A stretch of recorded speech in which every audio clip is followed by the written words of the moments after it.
Atos capítulo 2, do verso 37 ao 41.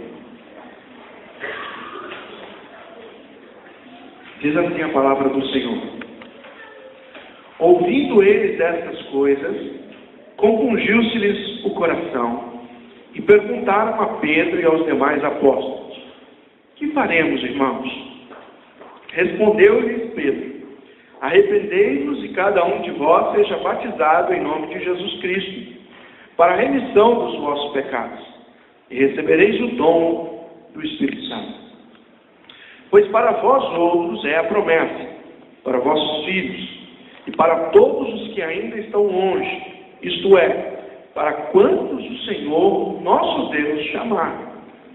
Com muitas outras palavras, deu testemunho e exortava-os, dizendo: salvai-vos desta geração perversa. Então, os que lhe aceitaram a palavra foram batizados, havendo um acréscimo naquele dia de quase 3.000 pessoas. Vamos orar mais uma vez? Senhor Deus, nós te louvamos pela tua palavra, porque ela é verdade e ela revela a tua vontade para nós. E nós pedimos nesta noite que o Senhor possa ministrar aos nossos corações a tua verdade. Guarda-nos, ó Pai, nesta hora, para que, ó Deus, tenhamos total atenção à tua voz. Que os problemas deste mundo, que as coisas que nos cercam, que nos rodeiam, que elas fiquem longe de nós. E que o nosso coração e a nossa mente estejam postos em ti. É o que nós oramos, em nome de Jesus. Amém. Quero conversar com vocês esta noite sobre alcançados pelo Senhor. Olhando para esse texto, você pode perceber que quase 3.000 pessoas foram alcançadas pelo Senhor. E esse texto vai revelar para nós que esses foram os primeiros cristãos. Essa foi a primeira mensagem falada, feita numa igreja, logo depois do Pentecostes. Então você tem no capítulo 2, a descida do Espírito Santo, a inauguração da igreja, e a inauguração da igreja se dá com uma grande mensagem do apóstolo Pedro, e esta mensagem tem um fruto. O fruto dela é que 3.000 ou quase 3.000 pessoas foram alcançadas pela palavra. Essa experiência de salvação está registrada aí. É a experiência registrada no capítulo 2 de Atos. Mais à frente nós vamos ver que tem uma outra experiência de salvação que também é registrada lá no capítulo 4. Mas o que eu quero que nós entendamos aqui hoje? É o seguinte: Pedro faz a primeira pregação e Deus então salva quase 3.000 pessoas. Como que se deu essa experiência? O que aconteceu para que quase 3.000 pessoas dissessem: sim, eu quero Cristo. Sim, eu entendi a palavra, eu quero me comprometer com Jesus. Sim, eu quero me comprometer com aquilo que você está dizendo agora. Eu quero isso. O que aconteceu para que quase 3.000 pessoas fizessem essa escolha? Eu quero que você veja junto e nós vamos descobrir que há aí a ação de Deus para salvar. E nessa ação de Deus para salvar, eu quero que você veja comigo que eu e você, assim como Pedro naquela época, outros apóstolos e discípulos, foram veículos de Deus para a salvação. Eu e você, na nossa geração, somos veículos de Deus para a salvação das pessoas. Quem salva é o Senhor. Quem alcança é o Senhor. Mas Ele usa a sua igreja. E a igreja aqui pregou e 3.000 almas foram salvas para a glória de Deus. Então nós temos que pensar, como é que nós vamos alcançar outros? Ou melhor, como é que Deus vai alcançar outros através de nós? Porque eles foram alcançados por Deus e Deus usou os discípulos. E eu quero que Deus me use. Eu quero que Deus use cada um de vocês aqui para alcançar outros para a sua glória e para a sua honra. Esses dias eu coloquei uma frase lá no Facebook que diz assim: não leve pessoas para a sua igreja. Leve pessoas para o céu. Nós estávamos conversando sobre isso na quarta-feira, e o nosso objetivo é esse. Não queira levar a pessoa, não queira trazer a pessoa para a sua igreja. Queira levar a pessoa para o céu. Porque hoje o evangelho tem sido pregado o seguinte: nós queremos levar as pessoas para a igreja. E muitas vezes as pessoas vão para a igreja, mas não vão para o céu. Porque nós estamos levando elas para o lugar errado. Da maneira errada. Ou melhor, para o lugar certo, mas da maneira errada. Porque a igreja não é o fim. A igreja é o meio. O objetivo do evangelho é levar pessoas para a vida eterna. É isso que Cristo quer. E eu e você temos que ser veículos de Deus para que outras pessoas sejam salvas. Então, como é que nós vamos fazer isso? Eu queria ver então essa experiência. Como essas pessoas foram alcançadas? Primeira coisa que você vai ver, esse texto está bem claro. E eu creio que você vai ver. No versículo 37, as primeiras 4 palavras são importantes. Ele diz: ouvindo eles estas coisas. Então, qual é a primeira revelação de Deus na sua palavra para nós? Como é que eles foram alcançados? Eles ouviram. Eles prestaram atenção. Eles entenderam aquilo que ouviram. Então, qual deve ser a minha pergunta nesse momento? Pastor, o que foi que eles ouviram? A mensagem de Pedro, ela é grande, e ela está registrada aí do versículo 14, do capítulo 2, versículo 14, até o versículo 36. Essa é a mensagem do apóstolo Pedro naquele dia. Ela foi registrada como um fato histórico, como a primeira mensagem. O que Pedro pregou? O que foi que essas pessoas ouviram que fizeram com que elas se interessassem por Jesus?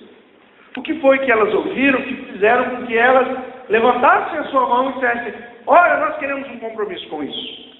A pergunta que nós devemos fazer é: o que eles ouviram? E eu quero que vocês vejam comigo, passeando nesse texto aí de Pedro, no capítulo 2, do versículo 14 até o 37. Primeira coisa, eles ouviram uma promessa de salvação. Ninguém vai querer ser salvo se ele não saber que existe a ideia de Deus em salvá-lo. Veja o versículo 21 de Atos 2. Pedro pregando, citando Joel, ele diz assim: e acontecerá que todo aquele que invocar o nome do Senhor será salvo. O que foi que eles ouviram? Eles ouviram uma promessa. Havia possibilidade deles serem salvos. Deus estava revelando isso para eles na sua palavra. O apóstolo Pedro pregou. Então não há aqui um enigma. Há uma promessa. Deus quer salvar homens e mulheres, crianças. Deus está pronto para salvar. E qual a maneira que Deus quer salvar? Deus quer salvar aqueles que invocam o seu nome. Porque todo aquele que invocar o nome do Senhor será salvo. Deus não é um Deus que faz acepção de pessoas. Ele só quer que as pessoas o reconheçam e o invoquem. A promessa de salvação é para todos. Todas as raças, tribos, línguas e nações. As pessoas precisam ouvir que Deus está disposto em salvá-las. E quando elas encontram, então, Deus quer salvá-las, muitas delas se rendem a essa salvação. Então, quando nós pregamos para alcançar pessoas, devemos dizer a elas: há uma promessa. Deus quer salvar você. Um grande problema hoje é que muitas pessoas não acreditam que Jesus salva.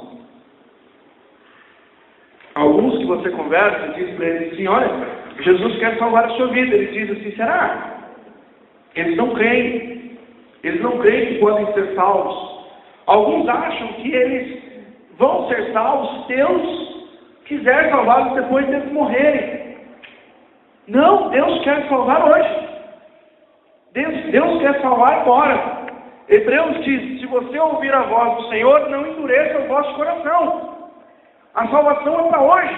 A salvação não é para amanhã. E muito menos a salvação é pós-morte. Alguns acham que vão ser salvos porque morrendo vão para algum lugar, um tormento passageiro, e lá depois desse tormento passageiro, Deus vai salvá-los. Não.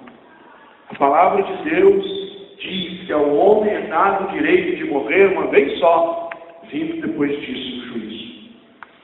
Não há salvação depois da morte. A salvação é para aquele que pode invocar o nome do Senhor. Se você chegar do lado de um caixão e dizer para o morto: "Ô morto, invoca aí o nome do Senhor", o que ele vai responder? Nada. Ele não tem mais capacidade de invocar o nome do Senhor. As pessoas que estão vivas é que têm capacidade de invocar o nome do Senhor. Então há uma promessa de Deus. E a promessa de Deus é: eu vou salvar todo aquele que invocar. O que eles ouviram, pastor? Eles ouviram uma promessa. E no que está baseada essa promessa? O que mais eles ouviram aí? Eles ouviram a respeito de Jesus. Porque a promessa de salvação está única e exclusivamente na pessoa do nosso Senhor Jesus Cristo. Então Pedro começa a falar a respeito da sua salvação. E ele começa a apresentar Jesus. E no versículo 22, Pedro diz para eles: varões israelitas, atendei a esta palavra, Jesus o Nazareno, varão aprovado por Deus, diante de vós, com milagres, prodígios e sinais. Os quais o próprio Deus realizou por intermédio dele entre vós, como vós mesmos sabeis. Quem é Jesus? Jesus é alguém que foi aprovado por Deus. Os israelitas estavam ouvindo isso. Não estou falando aqui de alguém que não é aprovado. Estou apresentando a vocês alguém que Deus aprovou. Alguém que Deus testificou. Alguém que Deus disse: olha para essa pessoa. Quando Jesus foi batizado, a Bíblia diz que os céus se abriram, veio uma voz do céu e disse: este é o meu filho amado, em quem eu me comprazo, em quem eu me alegro. O que é que eles ouviram? Eles ouviram a respeito de Jesus, varão aprovado por Deus. O que mais eles ouviram? Tá bom, eu entendi que é Jesus. Eu entendi que eu posso invocar o nome do Senhor. Mas o que mais a respeito de Jesus? Então Pedro falou para eles o seguinte: esse Jesus foi morto pela providência de Deus. Opa, agora pegou. Como é? Então Deus tinha um plano de matar Jesus? Isso mesmo. O plano de Deus sempre foi matar Jesus. Parece duro e forte e horrível, mas era necessário que ele morresse. Porque se ele não morresse, nós não poderíamos ter vida.